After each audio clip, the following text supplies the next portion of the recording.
My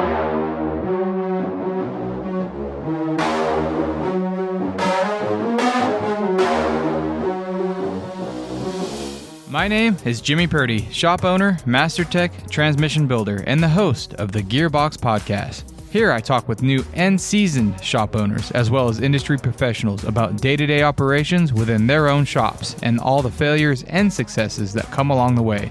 From what grinds your gears to having to shift gears in the automotive industry, this is the Gearbox Podcast.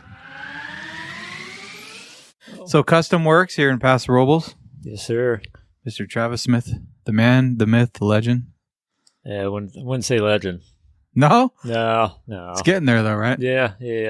Well known, well renowned in this town anyway. Yeah. You know, we just try to take care of people and just do the best we can, you know.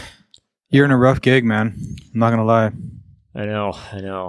As you can tell walking in, I kind of dabble in a little bit, but that's about the extent of it, I would say, for me. But you do the full blown deal. Yeah. It's been a tough road, man. It's first off just trying to find employees, you know, that actually know the industry, you know, or even people that just want to work. Yeah. You know, it's been tough. You know, I've had a few good guys over the years and older people. You know, I had one good body guy for about 8 years, but he was in his, you know, late 50s and just finally just done and retired because he's done it over. You know, he doesn't want San Bondo anymore.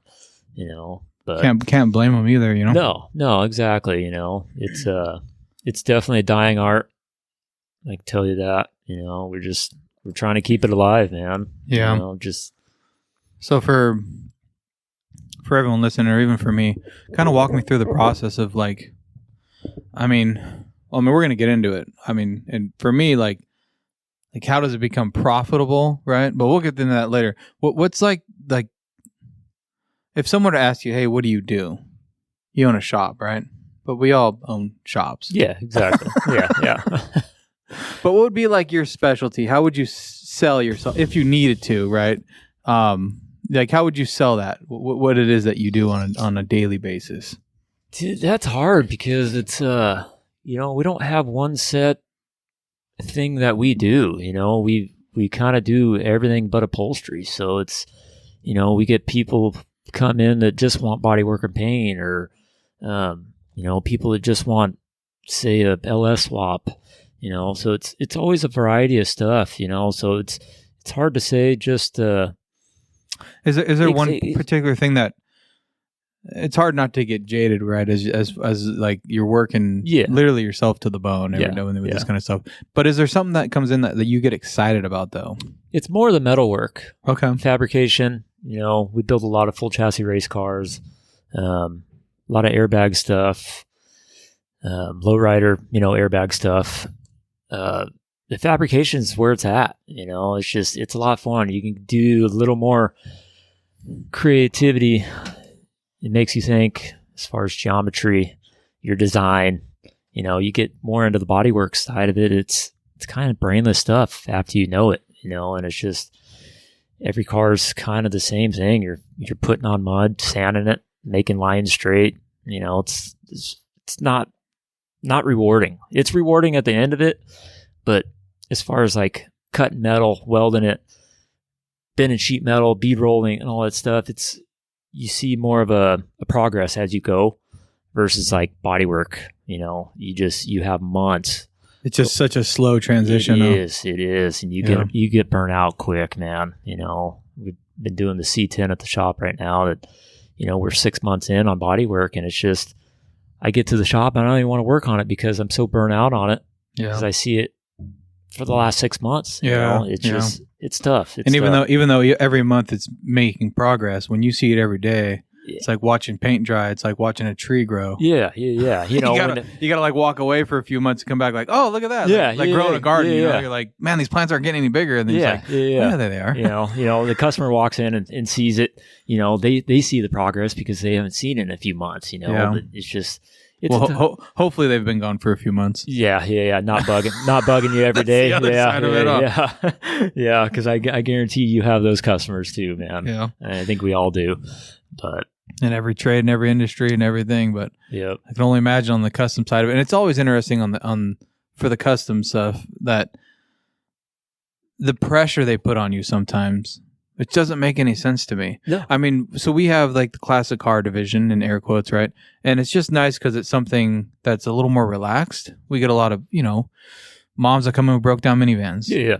Like, I need to take my kids to school tomorrow. Yeah, it's a priority. Like, we're going to get you. You We're have going to have your car. We're going to get you going. Yeah. And to change that kind of pace to like, hey, I just want to do it. I got this Mustang. I want to do disc brake conversion. Like, rad, let's do it. Like, Yeah. that's easy. It's bolt on. There's no pressure. But I get ones that come in and it's like, hey, I got to have this back by this weekend. Like, for what? Yeah. Like, why? Yeah. It's not like you're going to a show. You're just going to have it sitting in your garage. It's Right. just like everyone else, Yeah, like what? Yeah. And they do. They pick Yeah. it up and they can take it right back and put it in the garage. Yeah. Like, what was the whole? Yeah. What was the deal? Yep. Where was the fire? Yep. No, exactly. We have customers like that, man. The TV shows has honestly ruined a lot of. I could see that. Our I don't even know how you put it.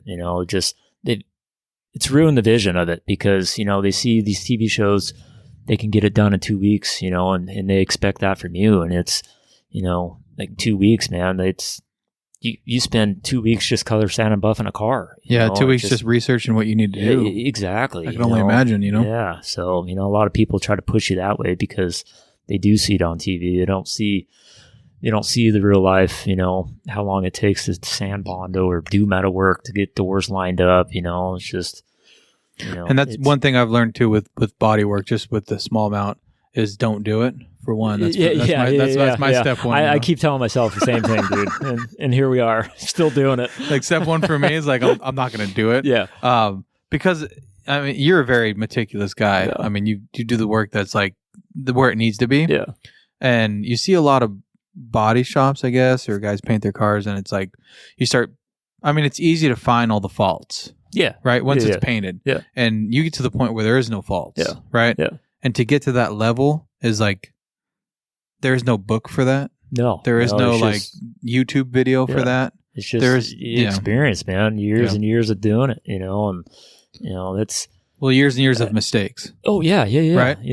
I grew up doing this stuff, and I learned on my own stuff because I couldn't afford to pay someone to do a car for me, or do motors or bodywork paint or wiring. Like we grew up poor, so we had to learn it. I wanted to learn it. Like you were saying, it's learning my mistakes back then made me, the person I'm so OCD about stuff, and you kind of have to be in this industry because these guys are paying $40,000 to $50,000 just for bodywork and paint, and nothing's perfect. Nothing ever will be perfect, but you try to be perfect. Yeah. And these guys just want their trucks perfect and flawless, man. And, it burns you out. Yeah, I can see that. I get burnt out even just thinking about it, It's a lot of meticulous work. Yep. And that kind of rolls into like the financial side of it too. Well, yeah. Because that's important, right? Yeah. Yeah, trying to get paid for what you do. I mean, and I've said it before, but and I don't want to say like it's easy, but it's a lot more cut and dry for our general auto repair side. Yeah. Our general service, our GS is like something comes in, we can find the time on it, we can quote out the job, we can quote out the part, we put our margin on it, we hire technicians. We say, hey, you need it done in under this time. If you do, then you're an efficient technician, and we can pay you this much. Because you guys have an actual program for that, correct? Right. Yeah. Oh, yeah. So I mean, most shops do, and I mean, it's I don't know. I couldn't imagine running a GS shop and not have some sort of playbook. Yeah. I know there's guys out there that still write written hand invoices, and they've had the same guy for 20 years, and it works for him, But if I were to hire a technician tomorrow, and I didn't have a way of gauging what he can do, I'd be pulling my hair out because anytime he's standing around, I'm like, what's going on? And if you don't have a metric to say, hey, I gave you 40 hours of flag time this week, or book time in quotes, and you did 30 hours or 50 hours. Like, how do you even gauge where to pay him? So you have to have some sort of metric. Yeah. But on like the custom stuff, there is no, hey, this paint job on this 57 Chevy should take 300 hours or whatever it is, you know? So it's like, how do you even gauge that? Especially for a new guy that comes in, you have no way of gauging how to pay him or what his experience is. Yeah. And you know, it's so rough, man. It's tough. And, you know, honestly, I think that's why it's hard to find people, because it's, you know, everyone thinks they're a car builder, or, you know, they want to learn it, or they say they learn it, but, you know, it's very romantic. It is. It's a very romantic thought for sure. Exactly. You know, and I tell everyone, you know, when I try to hire someone, I tell them to come in, you know, for a week. You know, I'm not going to hire you, but I want you to come in for a week on your days off. I'll pay you for your time, but show me what you know. Yeah. You know, instead of, because I don't want to waste my time. I don't want to waste theirs. You know, come in and show me what you know. If you don't know it, you know, sorry. You know, I don't have the time to teach people right now, which sucks. You know, I'd love to teach some young kid, some young motivated kid that wants to learn this industry, but we're so busy, and it's hard to stop what you're doing. And that really translates over to a lot of just, I mean, everybody. Yeah. Other than dealerships, I think most indie shops, most independent shops, general service. I'd like to get a kid out of high school too and have them come in, and you know, I think we're a lot of in this industry on the auto repair side is looking into different ways of incorporating that, because we all do. We all want the new generation to learn this stuff, and so it doesn't die, like you said. Keep it alive. Exactly. But we get so busy. It's like I can't. My time is very valuable, and you hired someone, you train them, and then they leave or they stop showing up, and man, it's like, it is so hard to like wrap your mind around investing that kind of time. And it's funny because you can invest money, right? That's not that big of a deal, but you start investing your time and it changes everything. Because you can't get your time back. You can make more money. Yeah, exactly. Yeah. As soon as you start giving your time to somebody, time's limited, man. And you've done it, and I'm sure you've done it enough where you've hired somebody, you start showing them the ropes, get them, and then all of a sudden they leave you hanging, and you're like, all the time, man. You just get bitter about it. You can't help yourself, but like, dude, like I can't keep doing this, right? No, but you don't have a choice either. Yeah, you know, in a sense. I mean, what are you gonna do? You know, it just, you can't get so hard headed about it that you don't want to hire anyone, right? You know, so stop searching. Yeah, exactly. You know, because over the years I've learned you can't do it by yourself. You know, there's no way. I've tried. You know, and it's, you cut yourself in and you start stressing yourself out. So it's just, you know, it's, you got to have people. You got to have, you know, not Pacific people that just do their certain jobs, you know. Like with me, I do a little bit of everything. I know a little bit of everything. Just over the years, I had to learn this stuff because I couldn't find people, you know. And I came to realize I'm not going to find someone that knows a little bit about wiring, body work, motor work, you know, fabrication, sheet metal. You know, it's hard to find someone that's well-rounded, you know. But then again, it's hard to find people that just know fabrication or even body work to the extent that we do. You know, it's a tough industry out there, man. I find these guys that been in the industry, but they're set in their ways and don't want to make the jump, you know. And they don't want to better themselves, you know. They're stuck in their ways and they're content with life, you know. And it's tough, you know. And when you're talking about touching on the education side and learning that, for anyone listening that might be wanting to move into the custom building side, School of Hard Knocks for you? Oh yeah, 100%, dude. Yeah. You know, I didn't go to school for it whatsoever. You know, we grew up. Well, we did auto shop together a little bit, right? Yeah. So that was pretty much it. Yeah. Back in high school, 15, 20 years ago, something dude. like that. I know what, graduations. You want to do the math real quick? Dude, I don't know. 16 years, dude. It's insane, bro. No, time's flying. But no, you know, I didn't go to school for it, you know, and honestly, I didn't want, well, there's really, you know, like say in your industry, you could go to school for doing what you do. and learn the basics of it. I mean, I guess you can go to Quest and learn the basics of bodywork, but they teach more of the collision side of things. And you get the aspect of it. You can bring that into the custom world, but I learned just by doing it. Messing up. There's so many tricks of like the trade in a sense when it comes to like custom building stuff. And it's like, man, I don't even have the mental capacity for me to start.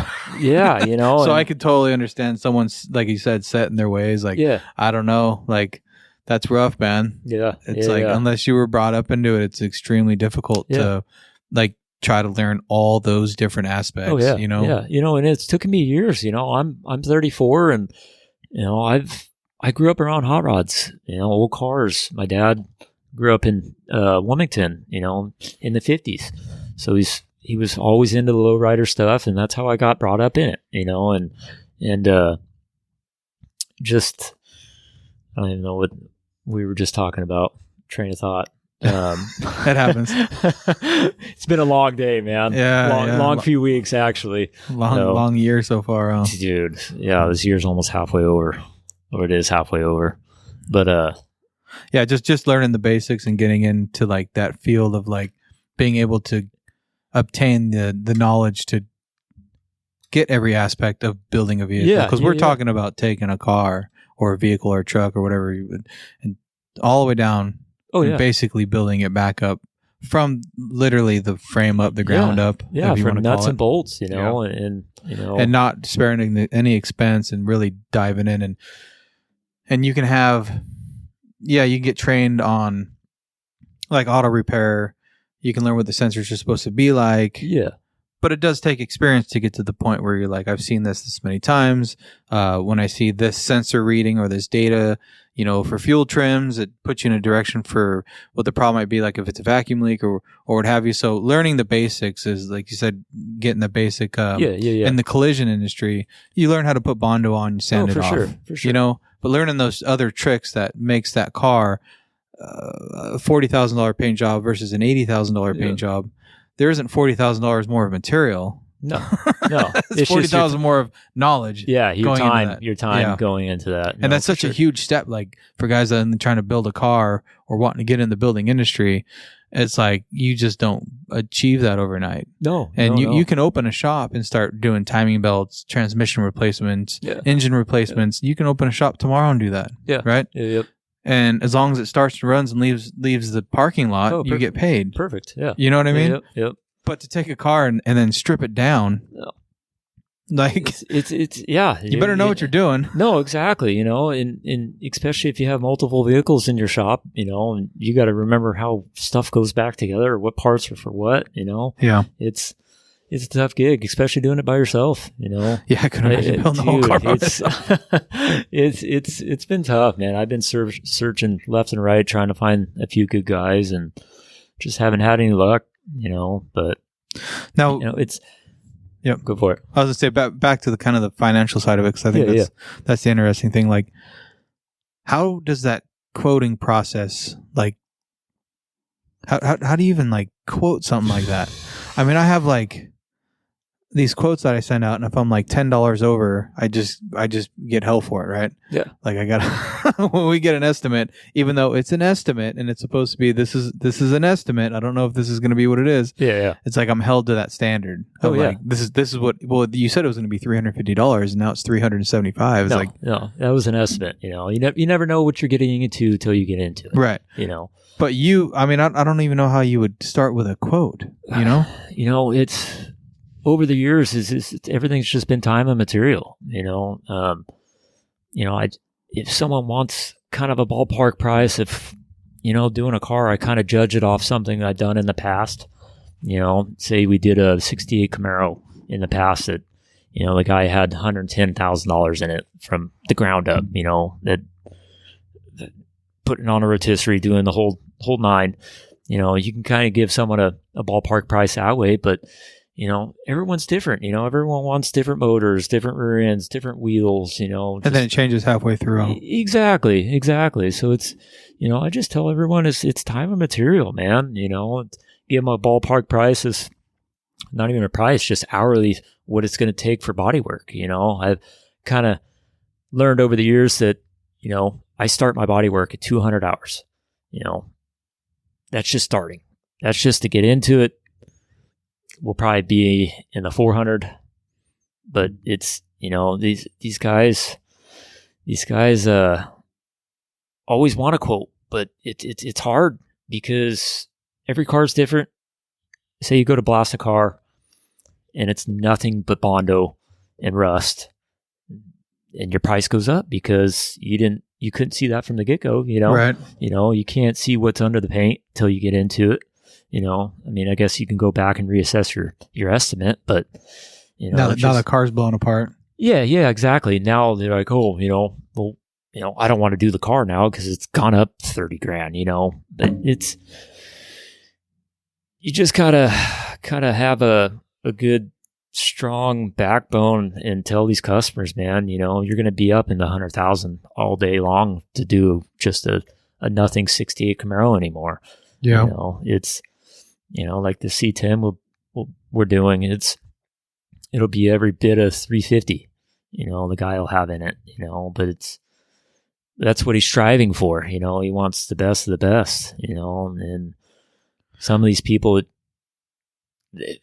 it doesn't matter to them, they just want a gorgeous truck or a gorgeous car, I feel like that's kind of the target market for you. Yeah, exactly. Because you have, obviously, in every field, every industry, every subdivision of the auto industry, you have the bottom feeders, right? You're always going to. The guy that's going to do the LS swap for $10,000. Oh, yeah. You know what I mean? Yeah. And so they go get a quote and it's, so-and-so said they'll paint it for so what do you want? Do you want color on this car or do you want a paint job? Yeah, exactly. Do you want it a different color or do you actually want a paint job on this thing? Yeah, you actually want it nice or you just want me to paint over all your dents? It's and a lot of people don't realize, the materials have gone up. We used to get materials for maybe $1,500, but we can't even get primer for $1,500 anymore. Like I bought 4 gallons of primer the other day. It was $1,800 just for 4 gallons, and we'll spray 4 gallons on a car all in one shot. A gallon of coat, and we'll be $6,000 to $10,000 in just material these Crazy. days. Yeah. And a lot of it just goes on the floor. Exactly. Yeah, you're sanding a lot of product off, but that's how you get the car straight. So yeah, it's cost of money to make it look good. Exactly. Laser straight. Yep. Yeah, I mean that's the differences between like having it done right and then just having a paint job. Oh yeah. And there's just like this, man, it just blows my mind like the amount of gray area there is in that. Yeah. Of like quoting out for a build or have something painted, you know? It's and everybody wants that high end. Everybody wants that like show car but paint. No one wants to pay for it. Yeah. It they call it champagne taste on a beer budget? Yeah, exactly. Oh man. Right? Yeah. I mean, it's like that though. I know, and it's tough, and I'm not the biggest business guy. I've learned over the years to deal with it. If I could hire someone just to run the business for me, I would. Because I like to work. I think that's the biggest kind of, I don't know what you call it. I don't know what the right word for it is. I guess the awakening, or like your eyes open up and you realize like what do you want to do? Yeah. And it always reminds me of that. You ever read that book, The E-Myth? I think it was in The E-Myth. They talk about the lady that opens a bakery and she just wants to bake cupcakes. Yeah. It's like, well, if you want to bake cupcakes, then go get a job baking cupcakes. But you're a business owner, so now you own a business. Yeah. Like you don't. There's a lot more involved. You're not a baker if you own the bakery. Yeah, exactly. Yeah, there's a lot more involved, just owning the business or doing what you want to do. Yeah, and there's a lot of skilled talent that end up owning a shop, and they do really good work, but it's all over the place because they're trying to run the business, which is a full-time job, and then do their job. Oh yeah, that they want to do. Yeah, exactly. Like in your position here, it's like I just want to like not deal with that stuff because I just want to build nice rides. Yep. Yeah, but the paperwork, at night, comes in a factor, or ordering parts, like your 8-hour day comes into a 14-hour day, 16-hour days, because you have to do the other side of the business. Yeah. That people don't see that. Ordering parts for you is like got to be a complete mess, right? It's a nightmare. How much time do you spend looking for parts? Probably 3 to 4 hours. Not every day, but when we on average. Yeah, but even doing paperwork, I'm at the computer for a couple hours a night. I hate to sit at a computer, but how do you track your time? Like, so it's time and material, but do you just watch your phone?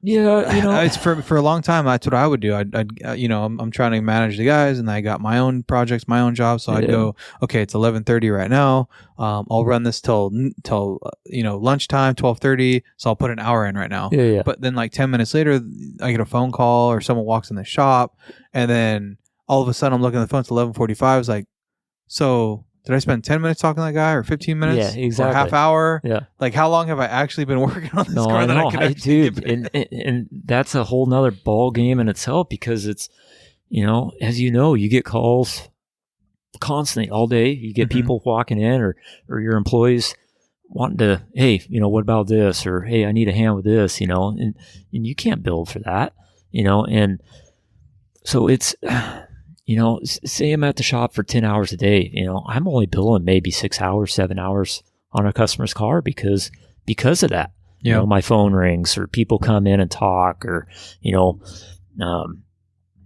a customer comes in, and just wants to bullshit. It's like, dude, I'm going to either charge you, or you got to hit the road because I got to make money, Yeah. and that's been the biggest struggle over the years, because your time's everything, man, and a lot of people don't realize that. And,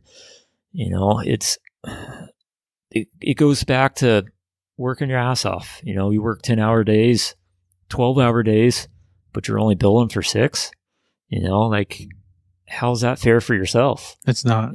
Absolutely not. Exactly. Yeah. Exactly. And every time it's that hour a day, even if it's an hour a day, that's almost a full day at the end of the week that you just lost out on. Yeah, exactly. And now you're working Saturday to make up. Yep. Yeah. You start you're not working Saturday to get extra. You're working Saturday just to make up. Yeah, exactly. And you actually start writing that down and actually thinking about it. You're like, man, that's mind blowing. Yeah. And it's, it makes you think, and it makes you want to change your ways, but it gets to the point where I think to myself, I'm like, how do I change that? To get employees, which I've been trying to, but being the business owner, you're always going to have the phone calls. Yeah. You're always going to have the paperwork. You're Right. always going to have people wanting to come in and talk to you. Right. So it's like, how do you get away from that? Yeah.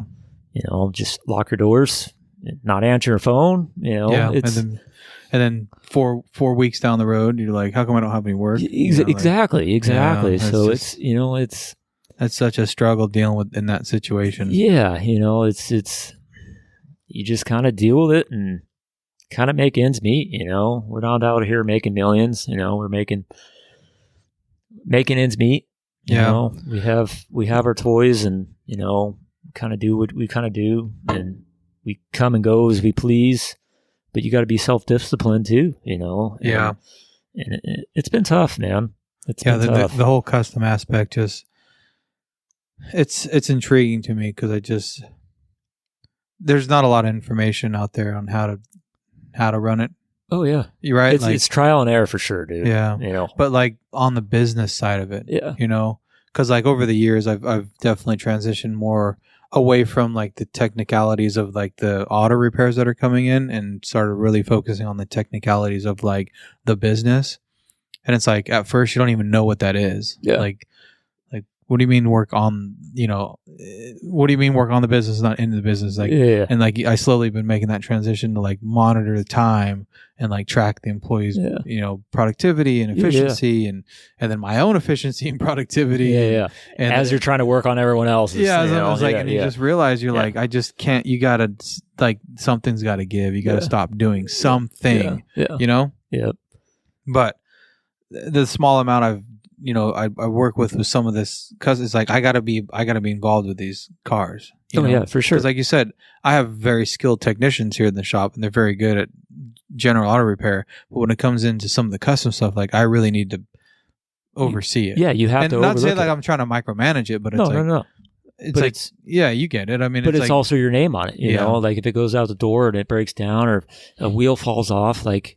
But there's no playbook for them to go by. There's no torque specs. There's no exactly. You get a brake kit from CPP or whatever, and you put it on. It's like they don't give you instructions. No, it's like, no. Hey, figure it out. Figure it out. Here's everything you need to work. Like, it but then should again, work. You've done probably quite a handful of them. So done enough to know where most of the stuff's exactly. Go. Exactly. So that's why you overlook your employees. It's.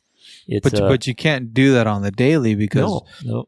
Then what are you doing with your time? You said time. You got to do something with your time other than just like falling around like a mother hen. Yep. Yeah. No. Exactly. And when I did have employees, they'd constantly come get me. Hey, what about this? What about that? It's like, you're supposed to have a special talent, and qualities that like I trusted you hiring you, so you make the judgment, if it's like life or death, come get me. But it's like, dude, you're taking me away from what I'm doing, what I need to do throughout the day. Yeah. To help you, that's tough.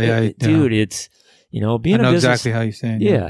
Being a business owner it's not for the weak, dude. Yeah. I can tell you that. Well, not so much that, but just like in the field that you're going down. Oh yeah. Not only is there a technician shortage, but to find someone with the skill level that you have is, man. I mean, I hope you do, and I think you will. Yeah, everything takes time. It takes time, but you just keep pushing for it and just keep looking, man.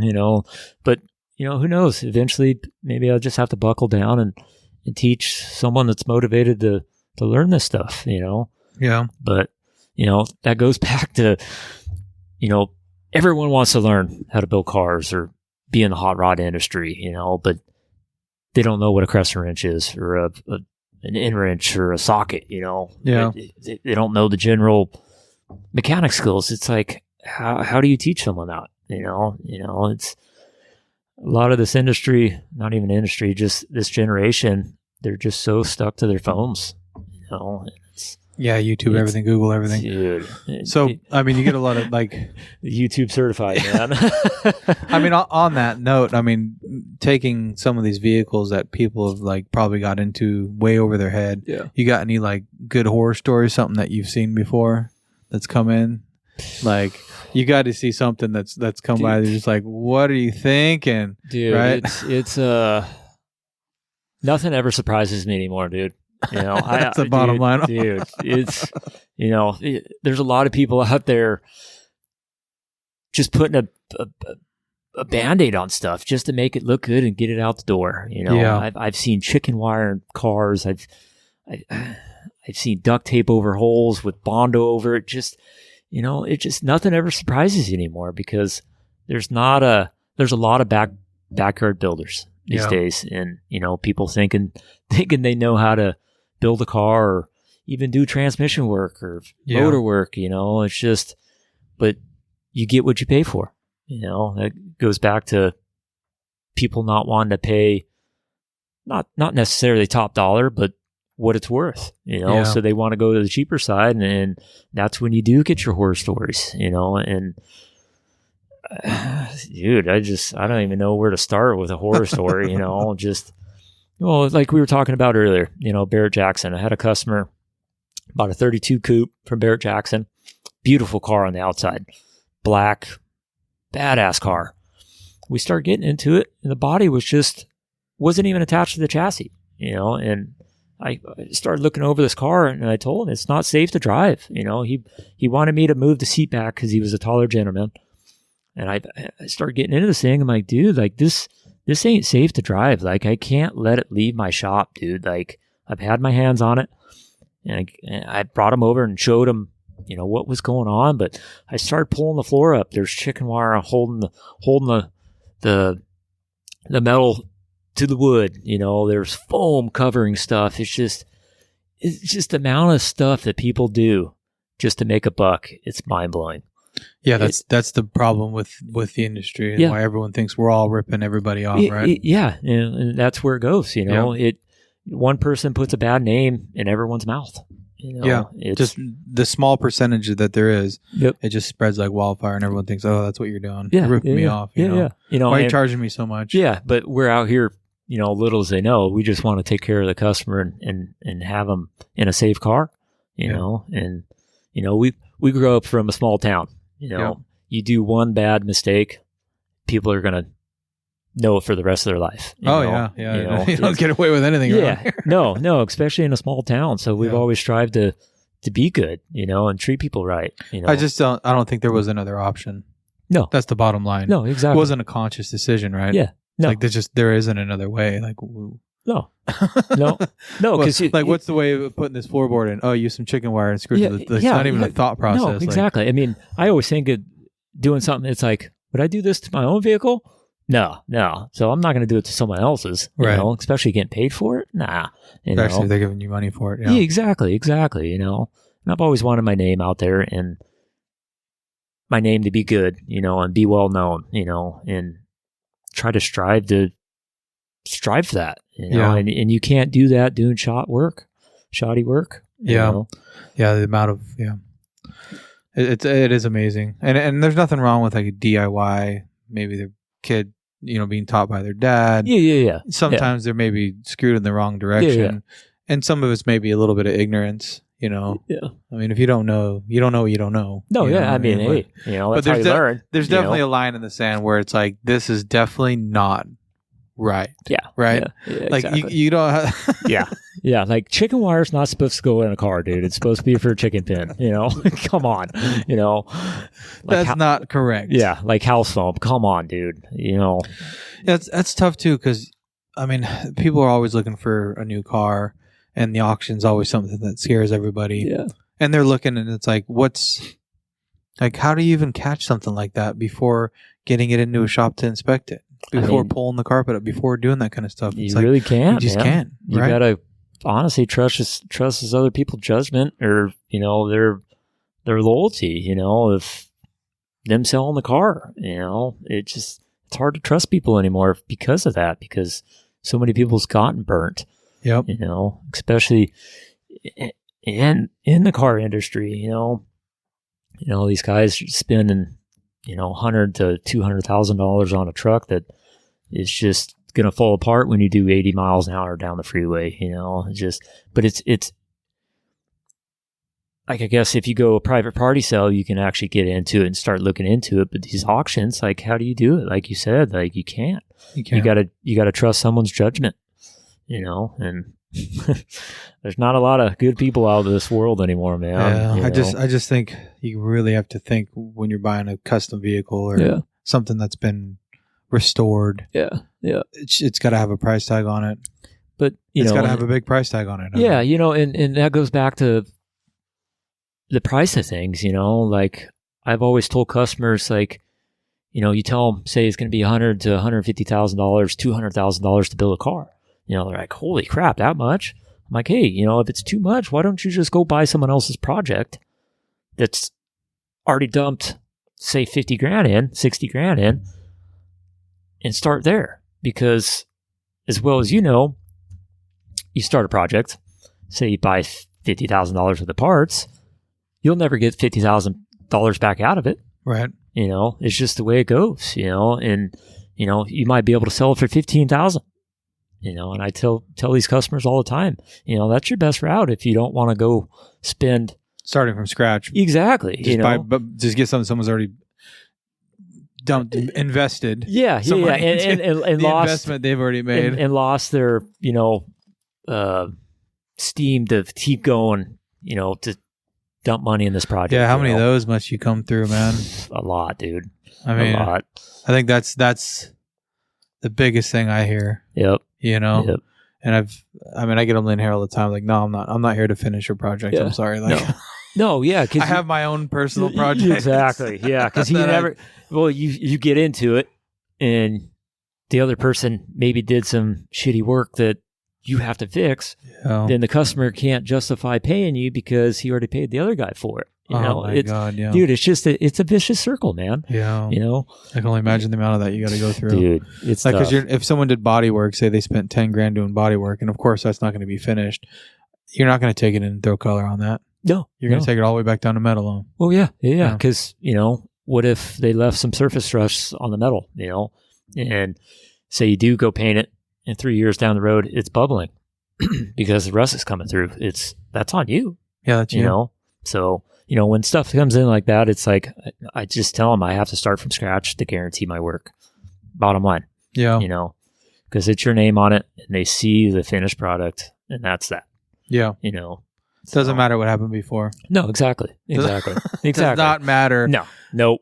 Who touched it before.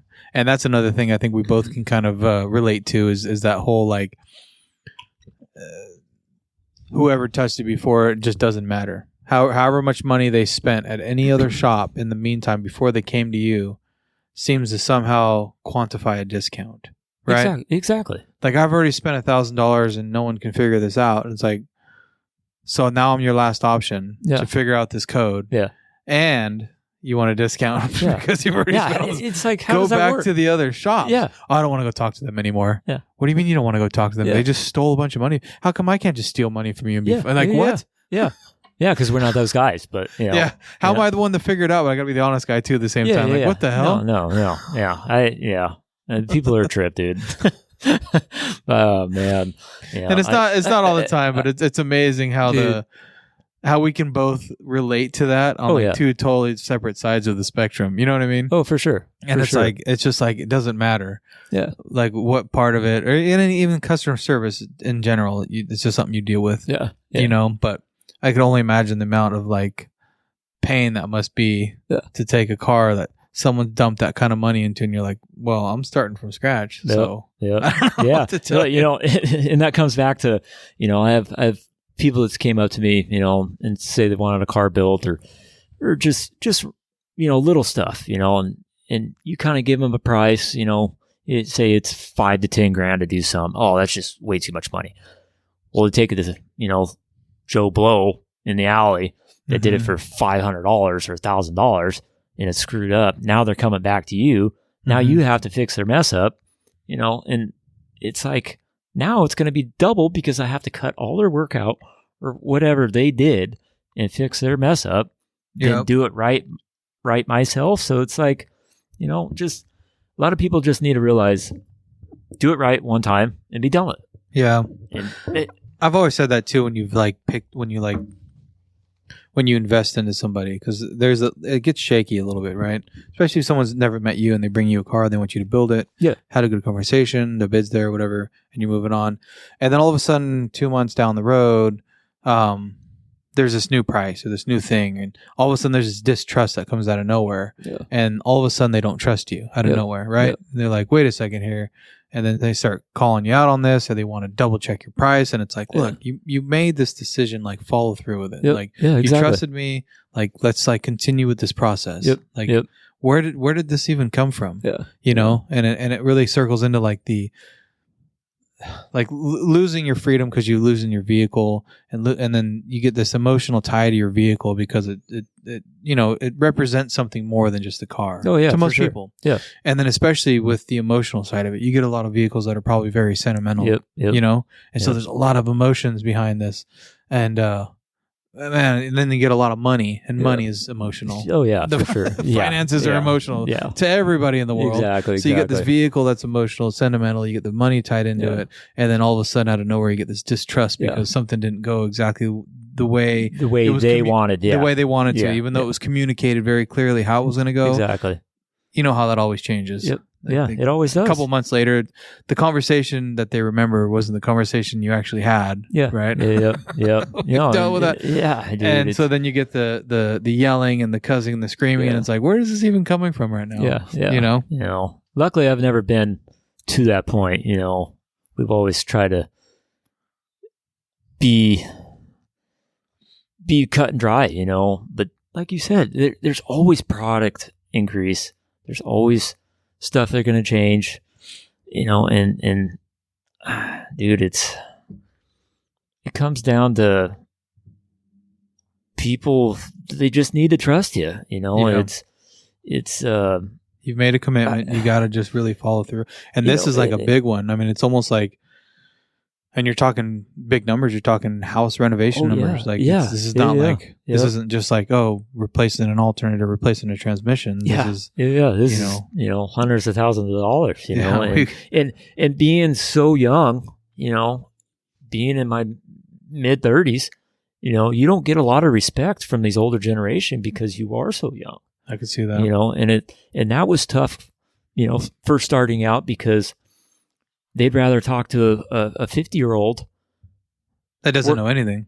Exactly. Yeah. Versus, you know, some young 20-year-old that's, you know, going to build $100,000 car for you. Yeah. You know, and, you know, it was tough growing up because of that. You know, you didn't get the respect from the older generation. But, you know, but you learned to earn it. You have to. You didn't bow out and you're like, hey, you know what? Screw this. Like, no one trusts me. Like, but you knuckled down and were like, you know what? I'm going to do what it takes to earn the respect instead of being like, oh, you know what? Screw it. And, you know, I think that's part of the generational gap right now is like, if you can't walk into a shop right out of like ITT, and I mean, I don't mean to say like a negative connotation to anybody that's getting into a trade school. Like, go to school, exactly. But learn something. Yeah. But there is definitely like that pull of like, oh, I've been here for a year. How come I'm not the manager? How come I'm not getting the good jobs? How come I'm not holding the paint gun right now? You've been here for a year. Like, dude, you got to take put some in licks, man. Put in the time. Put in the time. Take some of the shit, man. Like, have someone tell you you're not doing a good job, and then come back the next day and work harder. Exactly. Not like go home and say you got to take a personal day off because like you got your feelings hurt. Yeah, right? exactly. Or, you know, hey, I broke my pinky. I can't come to work today. You know, it's, you know, just, you got to work hard and be humble, dude. Yeah. You know, and you probably get that a lot too, where they want to walk in and walk right into the paint booth, right? Dude, all the time. And honestly, I've never had anyone paint for me. It's always been myself because that's the final product. You know, it has to be flawless. You know, but that's the top of the food pyramid for you, right? Yeah, you know, and I get a lot of people walking in, say they want $50 an hour. It's like, dude, like you're only worth 20, you know, but you know they see everything you have, you know, say a nice truck or you have an old car, you know, but they don't see the other side of how many years you've worked your ass off to get to where you're at. Yeah. You know, they want it overnight. You know, it doesn't come overnight, dude. Yeah. You know, you got to put in the time. You know, I've learned had a few good mentors growing up in high school and all that stuff, that old hot rodders that own shops, and that's the best advice I've gotten from them. Put in the time. You know, don't act like you know everything, because you don't. There's always going to be someone out there better than you. Always. You know, you put in the time.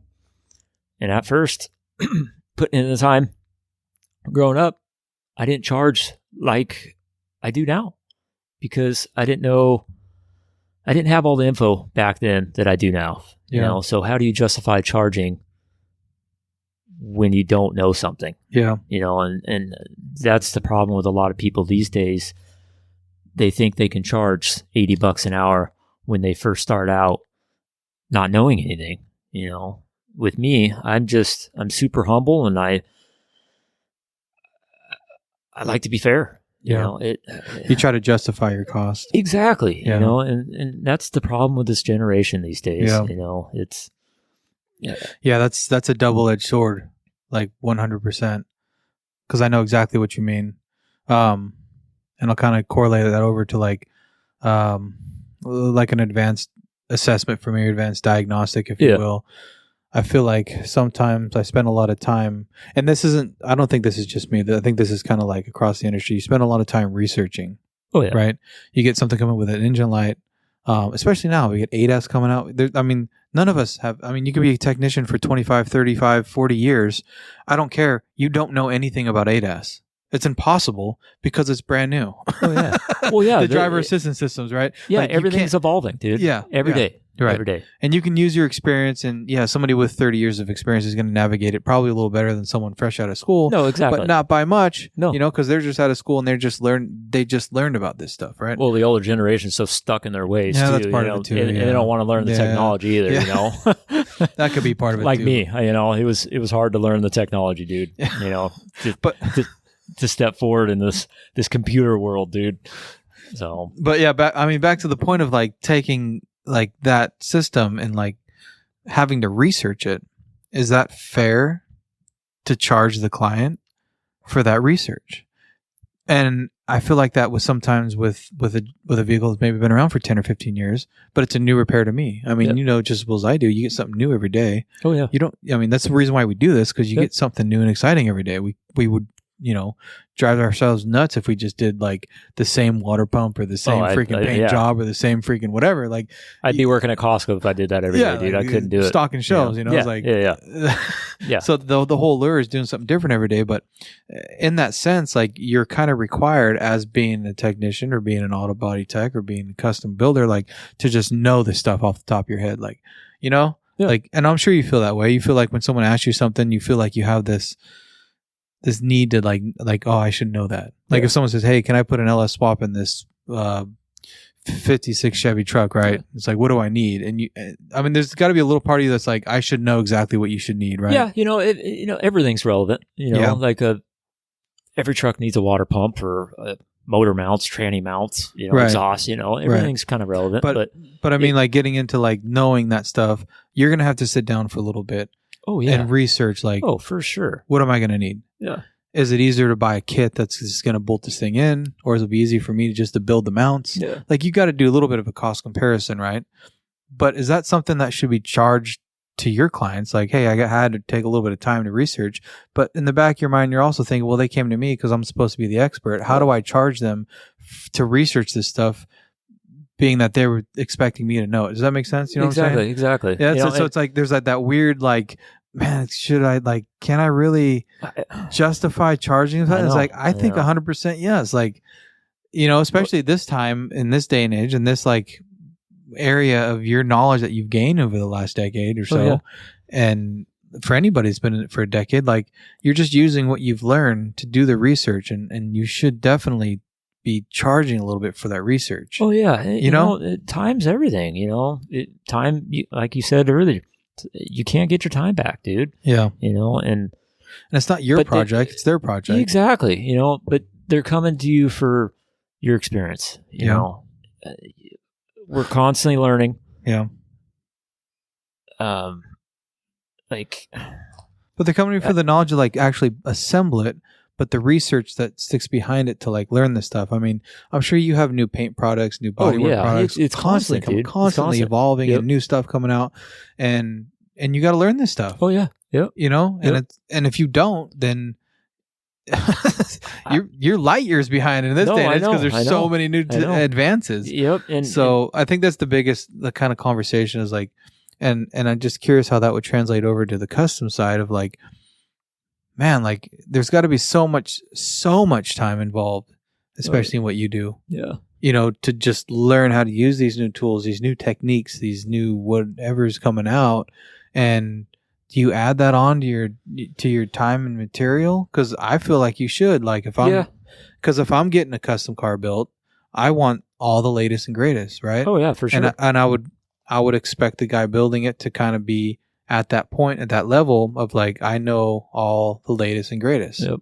But the only way he's going to do that is spending his time to research that. Exactly. And I should have no problem paying for that. Yep. Like you've spent all this time, like put that on my bill, like whatever it took for you to learn whatever the latest is. Cause I don't want, because they wanted that, Well, yeah, I don't want this LS swap that's 10 years down the pipe. Like, hey, I saw there was this new, LT4, LT5, whatever, whatever the new. And you're at a car show and you pop your hood and you see the guy next to you, like oh. Hey, what's that? Like, oh, that's the new whatever. And it's like, oh, I wanted that, and it's like, so it's like stay up to date with that stuff. It's like it's such a correlation, such a transition that kind of a common ground. I think we could say it's the same thing as far as keeping research because I'm also expected to know and have all the latest scan tool information and have the new security link for the RAMs so I can even access the PCM. Like if someone comes in and they're like, hey, can you clear the codes? It's like, actually, I have to pay a subscription just to clear codes on these new RAMs. It's like, that's mind blowing, dude. Yeah, but I can't. I mean, I guess I could have the conversation with them, but it's like I'm expected to have that stuff. Oh yeah, like exactly. I'm expected to have that scan tool because I'm an auto shop and I should be able to get in there. And I can't just be like, hey, I got to charge you $120 plus my $150 inspection because I got to pay for the subscription from the dealer to access your computer information. It's like, well, you're supposed to have that because you're the auto shop. Like, no, exactly. Does that make sense? Like, no, exactly. And that goes back to running the business. It takes a lot of money, for stuff like that. That's the other side that people don't see. Oh yeah. And it's that's the iceberg that's under the water. Exactly. Dude, straight. That's the big part. Yeah. They see you own a shop. Oh, cool. You're making a bunch of money. Say you're making $100 an hour, but in all reality, you're maybe making $30 an hour by the end of the day because you're paying for, all your scan tool stuff, all the licenses you have to have, your insurance, your shop rent, that's the stuff that people don't exactly, And that's a lot of goes back to the employees too. They don't see that either, Well, it depends. I mean, everyone's different. Yeah. And the good ones know it and appreciate it. Exactly. They've been through it. Yeah. And they don't want to deal with it. No, so that's why they're a good technician. Yeah, and that's why they're working for you. But the ones you can weed out pretty quickly are the ones that are like have that mentality of like, oh wow, you're making $180 an hour and you're only paying me $35. Hey, in all reality, dude. What are you doing with that extra $120 an hour? I'm just pocketing it so I can go to freaking Maui or whatever, or back to Ireland. Go spend a couple weeks on the beach. Yeah, that's what I'm doing. No, I'll buy a Bentley or something. Yeah, it would be nice. But no, like I said, we're not out here making millions. Yeah. That's interesting. Brings up a point too, of like labor rate and how you stay standard on your labor rates. I mean, that's kind of like, I don't know. It's definitely like kind of a measuring contest for like GS shops is like, oh, what's your labor rate? What's your labor rate? And like, oh, really? Everybody just like competes to like, what's your labor rate? And it's like, just run your numbers and do your labor rate, what you need to do to pay your guys, right? Like that's how we settled on ours. We want to pay our guys, say between 40 and 50 an hour. Like this is what our hourly rate needs to be. And we do the math and this is what it is. This is what it takes to pay that. But everybody seems to take that labor rate and then like they just match the guy next to them. They just go do their in quotes research where they just go shop to shop. Oh, and cool. They just poke their head in. What's your labor rate? Yeah. Okay, you're at 180. I'm gonna bump up to 170. Like, why are you bumping up to 170? Like, what? Yeah. Oh, because you're at 180. Like, well, have you put in the time? Do you know what you're supposed to be charging? Yeah. But what's like? I know body shops in general, especially collision shops, they've always been kind of behind as far as like general service. They've always been 85 to say 100.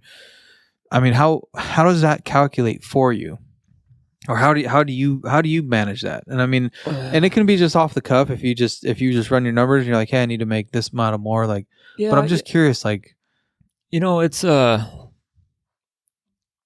lot of my repeat customers. I'll knock down our hourly rate because they're loyal to me, but for the most part, do you do the same across, or do you do like a variable for fabrication versus body versus mechanical versus? It's kind of straight across. Maybe if I had someone in the office doing the paperwork and the billing, all that stuff, it might be a little easier to do. Say body work at $85 an hour, metal work at 105. But it's a lot to keep track of. So I've always just kind of been cut and dry and just set one body, one rate for everything. Just to make it easy for you. Exactly. Yeah. It was, and we're only $95 an hour, and it's kind of, people always get blown away. Yeah, I'm a little blown away. Yeah, everyone's like, you should be up in the $115, $120 an hour. You should be 210 to 250 to be honest. But for what you do. That's just my opinion, though. Yeah, and I have no metrics that stands behind that, but I just know the amount of like knowledge and skill it takes to do that. I've learned a lot of skills over the years I've been doing it, but say charging $200 an hour to build a car, I can't justify That's a huge price tag, yeah. I can't justify that because I go back to, which I probably shouldn't, but I go back to me growing up with nothing. We came from absolutely nothing, dude. And I kind of want to treat people right, and I can't justify charging someone that kind of money because I wouldn't want to get charged that, so I've always just kind of been fair, and yeah, no, I mean, I can totally relate to the mindset. I get it, and it's such a hard mindset to get yourself out of and realize that you're worth more than you think you are. Yeah, it's tough, man. Like when I first started, we've been in business 16 years, and when I first started, I was at like $30 an hour, $35 an hour. But like it goes back to me not knowing everything that I know now. Over the years, I progressed and started raising my rate.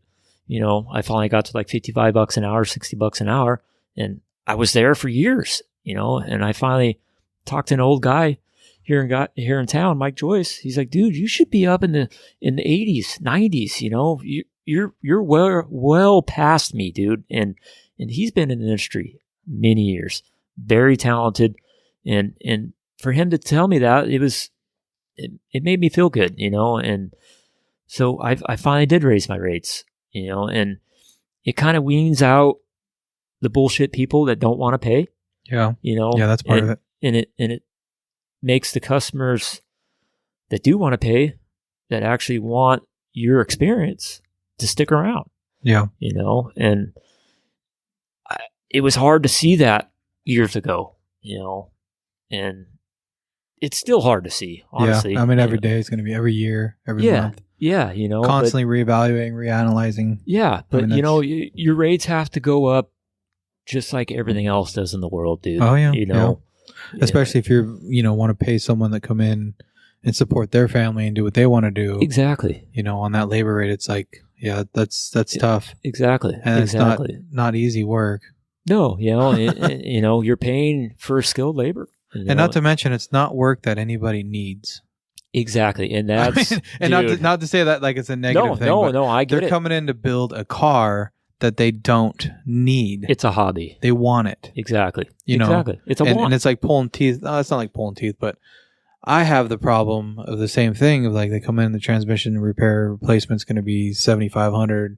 I mean, it's not uncommon now to have a transmission go out the door for $6,000 or $7,000 on a vehicle that's worth $15,000. Yeah. Or even a vehicle that's worth $5,000. Yeah. And you get that question like, oh man, this car's not even worth that much. It's like, financially, no. The numbers don't make sense, but is it worth it to you? Yeah. You need your car. You need your car to get to work. I can't discount it. Like, I've come to the conclusion for myself, like, I can't because if I shortchange it, I'm shortchanging the technicians on the floor. I'm shortchanging me. I'm shortchanging everybody. Yeah. My landlord's not going to give me a break because I gave this guy a discount because I felt sorry for him. Yeah. So that's tough. And it's like, I deal with that a lot too, of like, man, I couldn't justify spending $7,000 on that vehicle personally, but I'm a business owner, and if I don't sell this job, if this job doesn't get sold, these guys don't have work. You won't be in business. Yeah, and also this person won't have their vehicle, and they got to go buy another used vehicle that who knows what's wrong with it. So it's like it is very difficult to like think about, and I think about the same thing. Like it's like, man, I couldn't afford to spend that, and it's like But, and that's on a daily driver, so I can only imagine on a custom vehicle. Yeah, like, why are you doing this? Yeah, it's crazy, and it goes back to, like you just said, you don't want to cut yourself short. Like you spent all these years learning your trade, perfecting the trade, and you should get paid for it. And it's hard to get through that mindset, dude. Yeah, it really is. Yeah, especially when you're running the shop and the office and everything. Exactly. And you can control they call it emotionally discounting. Yeah. Yeah. Because I do it all the time, I try to bill weekly or bi-weekly, and I look at a bill, say it's $5,000. And I'm like, dude, like, is it really worth $5,000? Like, I'm like, should I knock, $1,000 off of it? It's a hard mindset to get out of, and to me, I have to realize I've always been fair with my prices, fair with my hours. You know, like I said, work 10 hours, I bill 6. You know, so I'm already being fair there. So Right. why should I discount the bill at the end of it Right. even more? You know, Yeah. and it's easy to say it like you're talking about it, but when you put it down, pen that goes to paper or keyboard goes to the computer screen. Yeah, exactly. And you see the numbers adding up, and Yep. you're like, oh man. Yep. Yeah. You know, over the years, I've been getting better. You know, being more stern, because I tell these people, if you don't have the money to build a car, don't start it. Yeah. You know, like if you don't have the money to pay me, don't start it, because it's a hobby, dude. You don't need your car; it's a want. Yeah. You know, and it's. I have a good friend, Mike Porter in A-Town, Tostero. He always asks, "How is marriage?" You know, their customers' marriages. You know, because most of the time the guy never tells the wife what he spends on the car.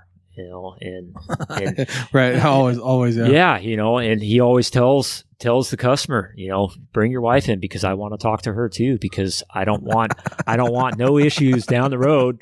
You know, your wife. That's a seasoned builder right Dude, there. Exactly. Yeah. You know, but it's the truth. You know, you're either gonna ruin a marriage, or you're not taking like 10 or 20 grand, and this car will be out in a week. It's like, this is some serious change. This car's gonna be here for like 3 to 6 months. Like, you're not gonna be able to hide this. Yeah, exactly. You can't, man. There's no way. But he's pretty cutthroat, and I haven't got to that point yet. So, you know, but I guess that comes with time. When it comes to the shop work, is there like, we kind of touched on it a little bit as far as like you running the paint gun. Is there like a hierarchy when it comes to like being in a shop such as yours, as far as like starting from the bottom? Of course, like for me, it's like the lube tech, right? The lubie. You do oil changes, and then you kind of work up from there. You're doing tires and brakes, and then you kind of start dabbling in some more as the engine repairs, and then your diagnostic. I mean, you have your A, B, and C level technicians. Yeah, and it's not. It's a little gray. It's not black and white, but there's definitely like a hierarchy as you move along. How does that, is there one, or how does that work with like custom building, or is that something you've even thought of? I honestly haven't even thought about that. Okay. You know, honestly, yeah, it just hasn't ever crossed my mind that way. You know, if there's someone, obviously if someone comes in and they're like, hey, I want to work for you, pay me whatever, but I want to just be the painter. Obviously you're not going to let that fly. Yeah, exactly. You know, it's hard to. Is there like certain jobs that you put on a pedestal of like, these are the ones I'm always going to do, and I just need this work done underneath it? Does that make sense? Like, yeah. So like, you know, the body work or the paint work for sure. Like it's something I enjoy doing. So I like to do it that way, but that's a personal thing though. Personal thing. But then again, it is the final product, you know, but I guess I shouldn't say it's the final product, because the body work is what you see underneath. You know, if your body work ain't right, but you know, it's hard to say. You know, I don't know. I honestly, that's fair. That's hard to say. It's yeah. Yeah, because, I mean, it's because nice. every job's important. You know, every job has to be badass, and you know, as far as like, you know, hiring a guy that just wants to do one thing, it's cool, you know, but it's not always gonna be just paint work. You know? I say, yeah. So it's, you know, like, say we have a car for a year on end, building it, you know, 4 months out of the year we're doing body work, you know, or 2 months out of the year we're doing all fabrication. So it's always something different.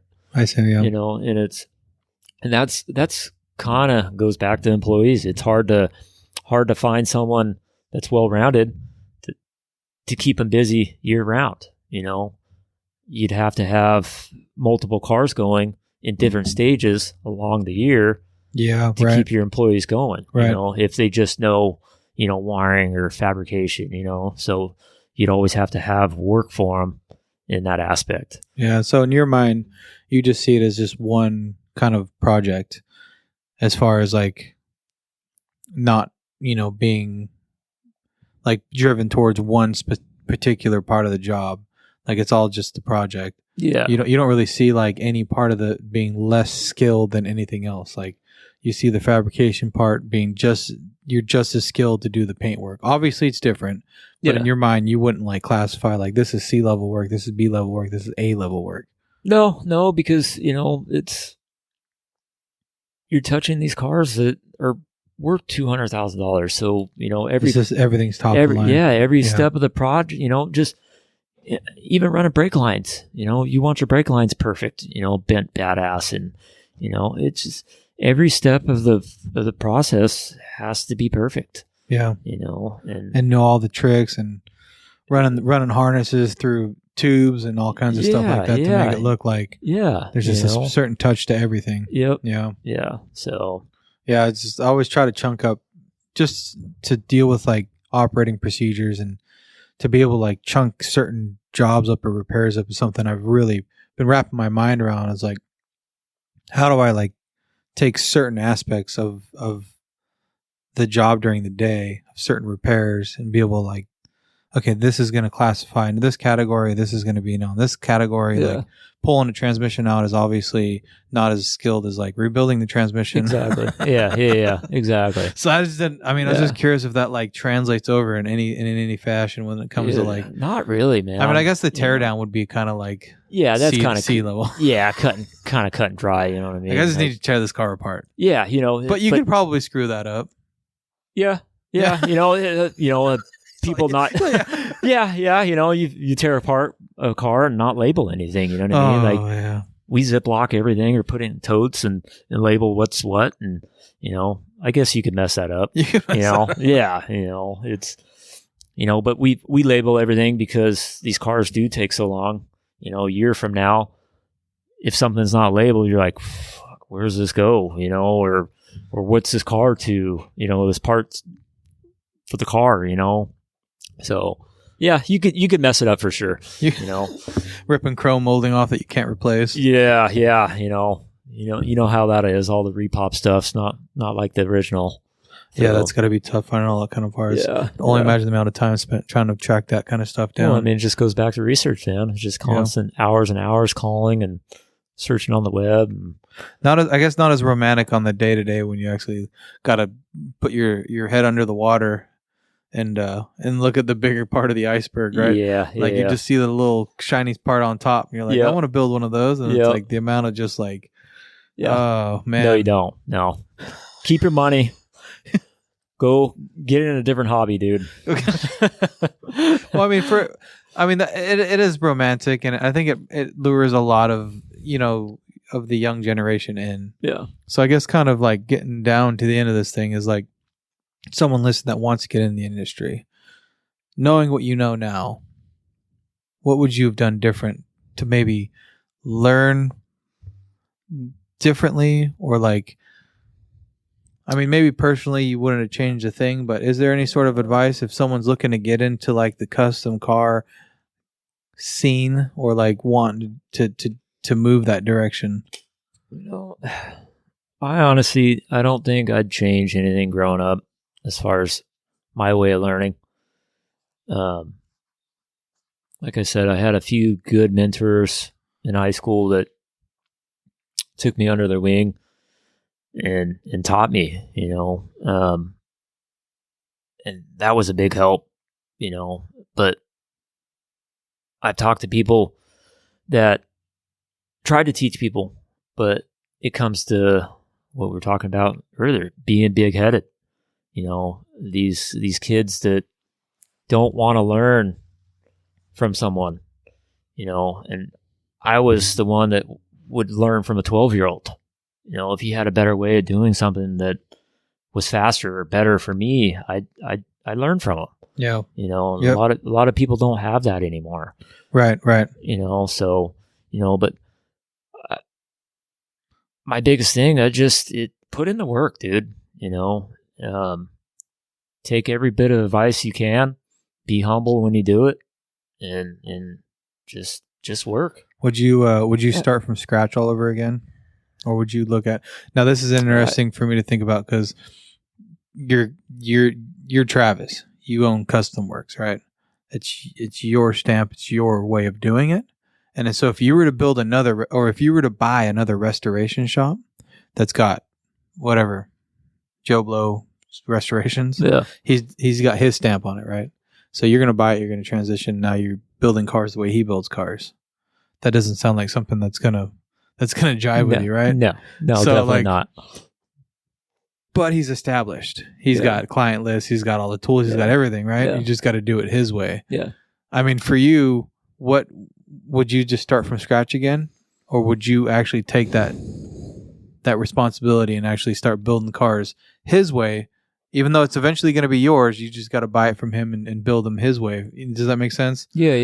You know, I mean, it's like starting from scratch, man. I would not recommend anybody in the auto repair to start from scratch. Only reason why I started from scratch because I started at a young age. You know what I mean? And, none of us had the financial backing to really. Exactly. You know, and it was always a dream of mine to own a shop. You know, maybe if I had the financial backing back then, maybe I would have bought a shop. You know, I have good friends in Bakersfield that bought a reputable hot rod shop, and they're doing very well. You know, but they're not building the cars how the previous owner built them. You know, they slowly transitioned over. Yeah, you know, they're putting their touches on them and slowly getting well known for that. You know, and but with me, I learned a lot starting from scratch. You know, it makes you who you are. It makes me who I am today, and I don't think I'd change that, dude. Yeah. You know, but so, who knows? You know, if I had a financial backing, exactly. Hindsight, right? You never know how it's going to go. Yeah, you know, but all in all, I wouldn't change how it's all happened over the years. Yeah. You know, maybe learning more of the business side of it, how to run the business better. I'd change that, you know, because I'm slowly getting into how to run the business, like you were saying. Yeah. You know, back then I was just motivated to work. That's all I wanted to do. I didn't care about the business side of it. And it kind of hurt me. You know what I mean? You can't get away from it. You can't, you know. Unfortunately. Yeah, exactly. If you could actually have the dream of like owning a shop and just doing good work, and then like everything else just falls into place, right? No. That's how you think about it though, right? Yeah. You just do work, you can be the best of the best, and then like the money will just come later. Yeah. Like, where's all the money at? Like, no. Well, it's your job to monitor that. Like, yeah. Well, how do I do that? Like, no one told me that. Yeah, no, exactly. Yeah. You learn what not to do and what to do, dude. Yeah, you know, learning what not to do, I think, is the biggest takeaway, right? Yeah. Learn from your mistakes for sure, dude. Absolutely. So, yeah. It's been a tough road, dude. I can tell you that. You know? A wild ride, but it's still moving forward. Trying to keep the dream alive, dude. You know, just as much as you are. You know, you just keep pushing every day, and that's all you can do, dude. That's right. So. Well, cool. Yeah. This has been fun, man. Yeah, hell yeah. No, I appreciate you having me, dude. Yeah, this has been good.